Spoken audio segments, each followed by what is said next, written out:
The year is 2000. A mysterious woman has just opened a website on GeoCities. It arrived without a name, just a content section that told you everything you needed to know about it. Its purpose? To share this woman's undying urge and plan to get her limbs amputated. To this day, this website is known by almost no one. The people that do know of it were mostly the ones that were there while it was active. Of these people, it appears as if next to none of them knew what happened to it. Today, the site has been cleared as GeoCities dissipated all the way back in 2009. And tonight, we're going to go through this entire website and attempt to uncover everything about it.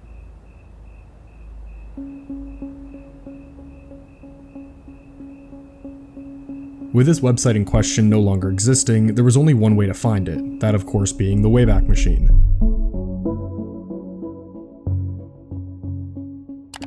Visiting that, we can see a number of archives starting at the year 2000, with the majority of them being around the years of 2000 to 2002, presumably being when the website was active. There were a few straggling archives though, with the most recent being in 2018. Going to these, they all give the same message of the requested URL not being found, which makes sense. In digging through all these, I saw that the very first archive was from June 16th of 2000, and the last archive that actually worked was from April 6th of 2001. The differences between the initial website and the version in 2001 are pretty minimal, with the only changes being new updates, so we're going to use the 2001 archive throughout this video.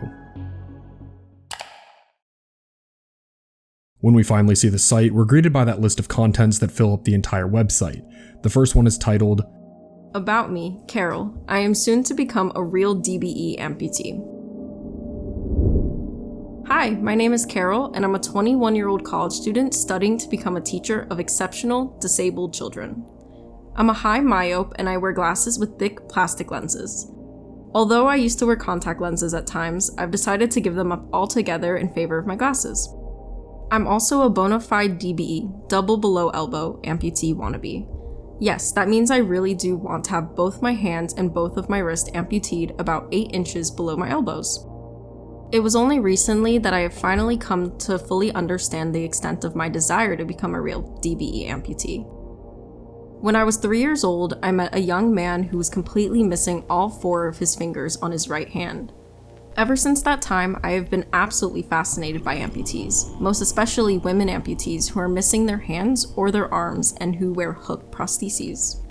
Ever since I can remember, I have constantly dreamed and fascinated about becoming a real amputee myself, especially a real DBE amputee who wears twin body-powered prostheses with matching Dorrance No. 5 stainless steel hooks. Since I have previously thought that my obsession about becoming a real DBE amputee was unnatural, i.e. wrong, immoral, indecent, etc. Like coveting thy neighbor's husband or coveting thy neighbor's goods. I always used to hide my feelings from everyone. I say used to because my whole life has now changed quite significantly. Just this past August, Rob, my fiance, we were planning our wedding for July 14th, 2001, introduced me to his former girlfriend Debbie, a real DBE amputee who wears beautiful twin body-powered prostheses with Dorrance No. 5 stainless steel hooks. Debbie, who is about 5 years older than me, had to have both of her hands amputated about 10 years ago as the result of a tragic accident that happened when she was carelessly playing with some fireworks. She and I quickly became good friends, and I soon revealed to her my desire to become a real DBE amputee and have a pair of beautiful stainless steel prostheses hooks instead of my 2 real hands. I really want to be just like Debbie. I now fully understand all the challenges that I will have to face as a woman who will have 2 hooks instead of 2 real hands, and I can't wait to begin facing them. I am absolutely 100% positive that I will be able to meet and overcome all of those many challenges. I have already planned how to get my double below elbow amputations at the same time. My twin amputations will occur as the result of a tragic accident that will completely and permanently sever both of my hands about 8 inches below my elbows, so that no doctor will be able to save and reattach my severed limbs. My tragic accident will happen just before my graduation from college in May of 2001, which will also be just before my 22nd birthday. So I'll celebrate both my graduation from college and my 22nd birthday in the hospital as a new DBE amputee. A few short months after that, I hope to begin my career in the field of special education as a new teacher who not only is a very high myope who wears beautiful glasses with thick lenses, but who also is a new DBE amputee who wears beautiful twin body-powered prostheses with Dorrance No. 5 stainless steel hooks. Yes, I will be a disabled teacher whose job will be to teach disabled children. I know that most people will say you're out of your mind after they have visited this website. I can fully understand their opinion of me. Of course, I must totally disagree with them. I'm not asking anybody to agree with my decision to become a real DBE amputee. All I'm asking is that everybody understand that I want to live my life just the way that I want, and that I want to live my life with just the body that I want. I honestly do want to live the rest of my life as a real DBE amputee who wears beautiful twin body powered prostheses with Dorrance No. 5 stainless steel hooks. My new life without my hands is awaiting me.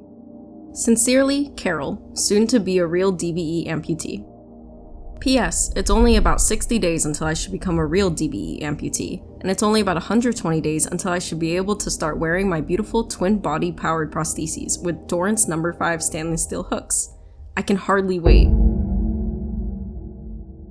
From the writing being completely in all caps, to the statement that this would supposedly occur because of an accident, to the fact that a date is planned as to when this would be happening is all extremely alarming, especially with the context we have.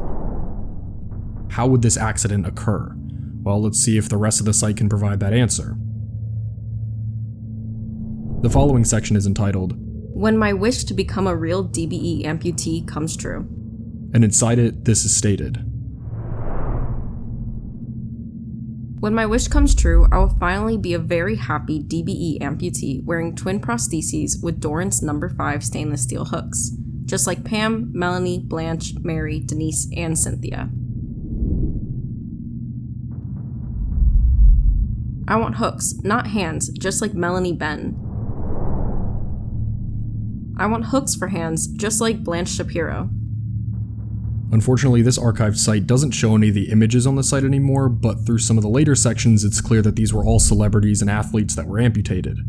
The next few sections enforce this, as they're all about desires and things that this woman wants from the amputated celebrities that she is clearly very fond of.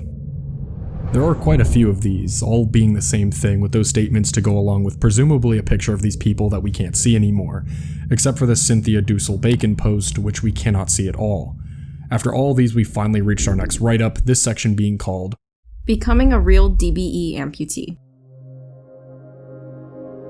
I have already been preparing myself to become a real DBE amputee, and I've also been preparing myself how to live the rest of my life wearing beautiful twin body-powered prostheses with Dorrance No. 5 stainless steel hooks. My parents always taught me that a real positive mental attitude is essential in order to successfully achieve my goal. Ever since I was 3 years old and met my first real amputee, a young man who had completely amputated all 4 of his fingers on his right hand as the result of an accident with a power saw, I've always been absolutely fascinated to see or meet anyone who is a real amputee. Ever since I was 7 years old and met my first woman arm amputee, a 12-year-old girl who was a congenital ray amputee who used a beautiful Dorrance No. 5 stainless steel hook prostheses. I have continually dreamed and fascinated about becoming a real arm amputee, a real DBE amputee who would wear beautiful twin body-powered prostheses with Dorrance No. 5 stainless steel hooks. When I was fortunate enough to become very good friends with my fiance's former girlfriend, a real DBE amputee, as the result of an accident when she was only 15 years old, who wears beautiful twin Dorrance No. 5 stainless steel hook prostheses, I finally came to the realization that besides my primary goals of becoming a teacher of exceptional disabled children and getting married to my fiance Rob, the other really important goal in my life is to actually become a real DBE amputee and to successfully wear beautiful twin body-powered prostheses with Dorrance No. 5 stainless steel hooks. As the result of my close friendship with my DBE amputee girlfriend Debbie, and as a result of the extensive amount of reading and research I have done relating to amputees and prosthetics, I am indeed very well prepared to accomplish my new goal of becoming a real DBE amputee. I know just what to expect when I suffer the accident that causes me to become a real DBE amputee. I know just what to expect when I'm in the hospital to have surgery on my stumps. I know just what to expect during my initial recovery time, and I also know what to expect when I finally have to wear twin body-powered prostheses with Dorrance No. 5 stainless steel hooks. Quite honestly, I really truly believe that I'm prepared to become a real DBE amputee as anyone can possibly be. Believe me. I have also been diligently preparing myself to live the rest of my life as a woman who must use twin prosthetic hooks in place of 2 real hands. All of my clothing is now free of all buttons and all other difficult to use fastening devices, and all of my boots and shoes are the kinds that do not have any laces, so that all of those items can be easily put on and removed only using twin prosthetic hooks. I also have completely given up wearing contact lenses, which I only used to wear occasionally, in favor of wearing glasses with a stainless steel frame that will match my twin prosthetic hooks. I do not have to worry about wearing jewelry except for my engagement ring that I'm presently wearing and my wedding ring that I will soon to be wearing. Both of those rings are made from white gold, so they will match my twin stainless steel prosthetic hooks. I plan to eventually have both those rings modified so I can wear my engagement ring on my right hook and my wedding ring on my left hook. Then, my 2 beautiful rings will make my twin stainless steel prosthetic hooks look even more beautiful. I have also been constantly practicing using my substitute hooks, just using the index and middle fingers of both my hands as though they were real prosthetic hooks, to do just about everything that I normally would do with 2 real hands. For example, getting dressed and undressed, taking care of my personal hygiene, eating, reading, writing, cooking, using common tools, ironing, vacuuming, doing other common household chores, carrying things, driving, etc., etc., etc. Unfortunately, there are 2 things that I would really very much like to wish for when I finally do become a real DBE amputee, but they are 2 things that I know cannot possibly come true. First, I would like to wish that nobody beside myself, not my parents, not my friends, not my relatives, not the medical personnel who will help me, not anybody would have to suffer at all as a result of me becoming a real DBE amputee. And second, I would like to wish that there was some way that I could donate both of my amputated limbs to someone, like Pam, Melanie, Blanche, Mary, Denise, Cynthia, or anyone like any of those really unfortunate women who need them and who want them. If only I could trade places with any real DBE amputee woman who would be equally thrilled to trade places with me. If only I could have been born a real DBE amputee baby instead of a normal baby. If only I could have the body of a real DBE amputee woman without having to resort to a planned accident, as I am unfortunately forced to do. If only I could get my desired twin amputations just like any kind of elective plastic surgery. However, since the only way that I can become a real DBE amputee is to voluntarily amputate both my hands myself, then that is what I must do. I definitely will become a voluntary DBE amputee sometime during May of 2001, so I'll be able to spend the rest of my entire life wearing beautiful twin body-powered prostheses with Dorrance No. 5 stainless steel hooks. I can't wait. With both of these lengthy posts being read, some of the characteristics become even more clear and strange. The rest of the website also follows a similarly repetitive pattern, as after this lengthy post, we have a bunch more posts about disabled celebrities, which serve as examples for things that Carol wants when she loses her limbs. At the bottom of the site, we can see the message, "This website was updated on March 25th, 2001. This is all very shortly before that planned date for the accident to occur, and guess what? This is all we would ever get. Very soon after this site would completely shut down.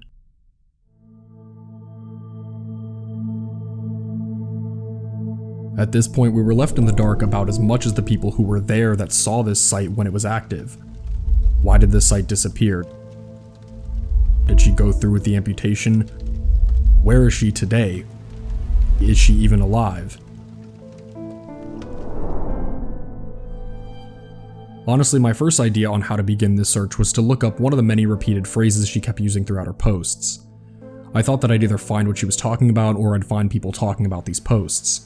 So in Google I searched up Twin Dorrance No. 5 Stainless Steel Hooks Prosthesis. And it looks like I might have found both. A Hosmer prosthetic model 5X hook was what I saw a few times. It's made of stainless steel and seems to cost about $450. As for some discussion online, I also found some. All the way back in 2003, I found a discussion on the Straight Dope message board. Here we can see that a user named Earthworm Jim says, Whatever happened to that webpage about the woman who wanted to become a real DBE amputee who wears twin body-powered prosthesis with matching Dorrance No. 5X stainless steel hooks? I can't seem to find it anymore, though I can find one or two reference to it at cruel.com and Something Awful. Did anyone keep up with that, or did the page just quietly drop off the net? This already seems to confirm the fact that the site suddenly dropped off the web, but what's even more telling is that it seems that nobody really has an answer. The most it appeared that they could find was what I did, the prosthetic products she might have been talking about. Next up was Reddit, as it looked like there were a few threads made about this oddity. A lot of the most common replies didn't necessarily state what happened to her, but rather why she might have felt this way, pointing to a mental health condition known as body integrity identity disorder. This condition is very rare and seems to still not be very well understood. It's characterized by an intense and persistent desire to become physically disabled in a significant way. For people that have this condition, it is said to feel like a particular limb doesn't belong to them. They may have a healthy arm or leg that they don't feel is right for their body and want to have amputated. It is also said to usually begin by early adolescence. All of these things definitely check out, from the behaviors themselves to the backstory that Carol supplied of when this feeling began. One of the other really common statements I was seeing on Reddit was one that I was also thinking heavily about. A lot of the wordage throughout these posts seemed kinda fetishistic. If you've met any hardcore fetishists, you know how they talk about these things. This absolutely pings it. Deeper in this comment thread though, it appears as if we struck gold. Somebody actually found another instance of her appearing online on a completely different website. The site was called Anata. What remains today is just a curated archive by its creator, but the site appeared to be a place for creative writing. In this curated archive that was picked out, we have a table of contents, and in that table of contents, we can see this story, the long-lost hook files of Carol. Before the story begins, we actually have an editor's note. Carol's one previous Anata file, How I Got My Twin Hooks, is the third most read Anata file ever. This file is only beaten out by the lyrics file, a search engine trap in Anata 60, 100 songs I never get tired of hearing. Does this mean Carol has thousands of fans, or does it mean that there are a lot of people on the www today searching for amputee stories? You know, please let's just leave both of those questions hypothetical, because I refuse to believe either one could be true. Nonetheless, we still had 3 more monster stories sitting here by Carol, and it just wouldn't be cleaning house without finally publishing all of them. P.S. If anyone knows whatever happened to Carol, let us know. It just might be the coolest postscript to anything that has ever gone on at Anata. Unfortunately, as this editor's note says, this person did not actually know Carol, so it appears that our hopes of finding her through this website are now gone, right? Well, not entirely. The story makes things extremely interesting for a multitude of reasons. Firstly, we have the date, September 5th, 2001. This was months after the original website disappeared. It also would have been months after the scheduled accident. The beginning of the story also mentions something extremely peculiar. This story is part fantasy and part reality. I only wish that this story would have become a total reality. Now, I'm not going to read this entire story because it is gigantic, but I will at least summarize it and mention what I see as being its most important aspects. The story is basically about her and Rob, how they met, and her plans for the future. But due to the partly fictional nature of it, it's hard to discern what could be real or not. Firstly, she mentions the origins of her interest in becoming a double-arm amputee, except this time the details are completely changed. In this version of the story, she had a babysitter who was a double-arm amputee, and she also mentioned being in the amputee groups at around the age of 18, which was absent on her site. Really, the only details that stayed consistent the entire time was Debbie, Rob's girlfriend, who was an amputee, and also Rob's extreme fascination with amputees. She even stated at one point that Debbie was a real person. When I first met him, Rob was very interested in establishing a serious long-term relationship with a woman double-arm amputee. His previous girlfriend, Debbie, is a traumatic DBE amputee who wears a matching pair of body-powered arm prostheses with twin Dorrance No. 5 stainless steel hooks. Unfortunately, Debbie had to move to the West Coast in order to keep her job as a real estate broker, and because Rob was unable to move out there along with her, I became Rob's new girlfriend. Although I was not a real DBE amputee at the time, Rob and I soon decided to date each other exclusively because we were both interested in women double-arm amputees, and we were both especially interested in women DBE amputees like Debbie. While it is impossible to definitively tell what details could be true or not, this specific paragraph seems to be consistent in every single account that Carol shared, so I thought I would share it so we can keep it in the back of our minds. While that part is important, since the majority of the story is completely muddied by the disclaimer that was shared, it's not necessarily important to analyze it. She does mention the details of her accident in this story, but it is very unlikely that these specific details are true judging by the way in which they were written. What is important is the fact that in these stories, Carol shares the last names of both herself and Rob. She also shared some of the locations she would visit, which were mostly located in New Hampshire.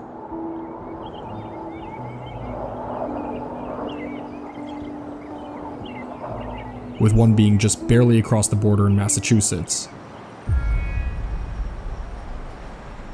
The search is now on.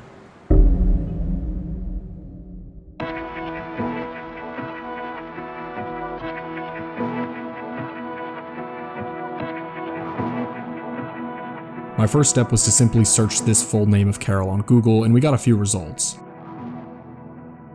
I found a Carol right away with the matching name on Facebook, which seemed extremely promising since she would be in her early 40s today, and I figured Facebook would be a logical spot to find her, but this profile is completely empty.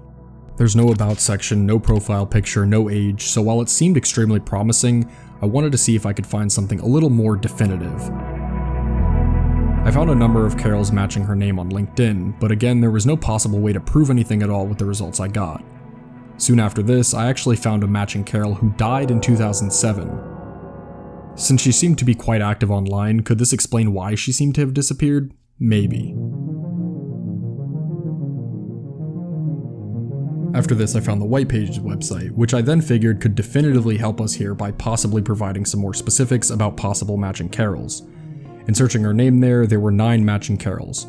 One was in her 50s, one was in her 70s, one was in her 80s. And there we go. One was in her 40s. This result stated that she lived in Massachusetts and also had 2 other aliases, which were different last names. Now that we had some more specifics, it was time to go back to Google. Since the main last name did not seem to be getting me anywhere in the searches, I decided to see what happened if I searched one of the other last names. Sure enough, this definitely did the trick. This Carol that I found was in her early 40s, lived in Massachusetts, and her physical features also seemed to line up with what she described, namely being the fact that she does in fact wear thick glasses. But is this enough? Well, I also found out that this Carol was a writer, and in searching for her social medias, I found out that she went to college between the years of 1996 to 2000. Now these results aren't perfect. In her original post it stated that she would be graduating in May of 2001, and in her original post it was also stated that she was there to become a teacher for disabled children. On our social media it was said that she went to college for English. In hindsight, based on what we learned, is it possible that her becoming a teacher to teach disabled children was in fact another fantasy, and this English major was what she was actually doing? I think it adds up, especially when we can confirm that Carol clearly enjoyed writing and made really lengthy ones on Anata. And while the date of her graduation is not flawless, it is still really close. For all of these reasons and more, I am very convinced that we have found our Carol, as to me there are way too many matching details here to deny. So with that being said, now is time for the $1 million question. Did she go through with the accident? No, she did not.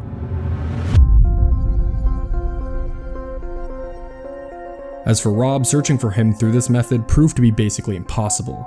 He had a much more common name than she did with over 1,000 matches on White Pages, but without an age or really any piece of information at all besides his name, his search was unfortunately over before it even began. So now that I have more than likely found the real Carol and discovered that this operation did not in fact happen, what the hell was going on this whole time? Well, there are a few theories we can work with. As we stated, Carol went to college for English and is in fact a writer, with it being very evident even back in 2001 that she was writing stories about this situation. Could it be possible that the entire thing was some sort of creative writing project? It could certainly explain why nothing in fact happened to her limbs, and why certain details don't seem to perfectly line up. For instance, with these stories, we are led to believe that Carol met at least 3 separate women that were not only amputees, but had hook hands. This seems incredibly unlikely. Seeing an amputee in public isn't very common, and seeing an amputee with a hook arm is even rarer. I know for a fact that I've never seen anyone with one in my entire life, let alone 3. With the confirmation from her herself that at least some of the story was in fact fake, it's not a stretch to assume that the majority of what we have read this entire time could in fact be nothing more than a creative writing essay, especially with all the evidence we have now. However, believe it or not, I'm not actually fully convinced by this seemingly indisputable theory. We need to consider Rob's place in all of this. While much less is known about Rob, there are still quite a few things we might be able to figure out about him. The most overwhelming piece of information about him I can think of is this. Throughout Carol's story, almost all of the details are contradictory. The way she met Rob in her story is contradicted by other evidence. The origins of her desire to be an amputee are contradicted multiple times, but there is one thing that seems to stay completely consistent through every single account we have ever had about him. Rob had an ex-girlfriend named Debbie who was an amputee, and Rob was extremely interested in amputees. When I was looking online regarding this mystery, a pretty common theory was that Rob may have actually been grooming or taking advantage of Carol due to his own fetishistic interests. This theory could still involve Carol having BIID, with Rob heavily encouraging her to go through with these things. It's also important to remember that this blog was attributed to Carol and Rob, and when you look at it this way, many people seem convinced that Rob was actually the one writing a lot of these things, especially with the extremely descriptive, fetishized description of all the women in the story, whether that be the ones from Carol's personal life or all the celebrities. With the story seeming like it's coming from Carol, it's strange that with all of these descriptive anecdotes we went over, not a single one of them ever said a single thing about Rob. As a result, many people see these writings as possibly being Rob's fantasy of the ideal woman he wants. This could also explain several of the other things we went over earlier, with Carol still being active online but having no connection to any of this stuff anymore. It seems very clear to me that she has actively distanced herself from this situation. She is married today in a polyamorous relationship, but it does not appear as if she is with Rob anymore. And I couldn't even find any mentions of him on her social medias either. The extent and details to which this all went will probably stay unknown forever, but to me, the way in which everything on these sites were specifically written is not something that should be forgotten. It is an important piece to all of this. There is one more thing that could help this theory even more though.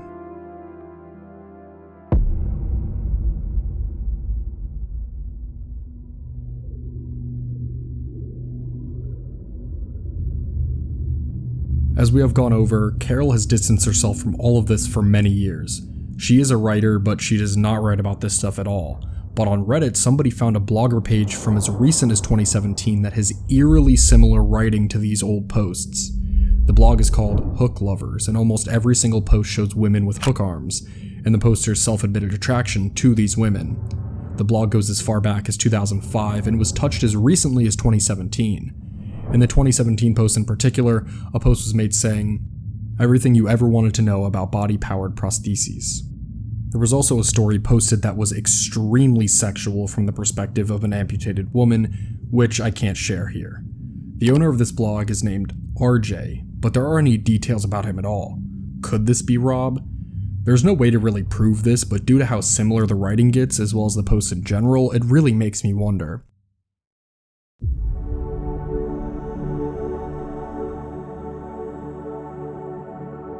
While we may never get a definitive conclusion as to what exactly happened regarding this entire situation, it does appear to me that we figured out large portions of it.